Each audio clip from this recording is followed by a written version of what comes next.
भाजपच्या करणी आणि कथनीमध्ये फरक असल्याचा आरोप राष्ट्रवादी काँग्रेसचे ज्येष्ठ नेते छगन भुजबळांनी केलाय।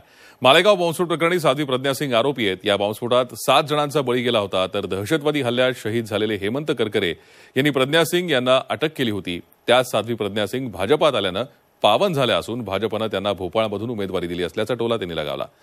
जनताच त्यांचा हिशोब करेल अशा शब्दात त्यांनी भाजपावर टीका केली। आतंकवादाच्या हल्ल्यामध्ये जे ठार झाले हेमंत करकरे, त्यांच्याबद्दल कोणी शंका घेऊ शकत नाही। त्या हेमंत करकरेने त्या प्रज्ञा सिंगला अटक केलेली होती, म्हणजे ती खरी अटक होती, ते खरे गुन्हेगार होते, म्हणून त्यांनी जो आहे पाऊल उचललेलं होतं।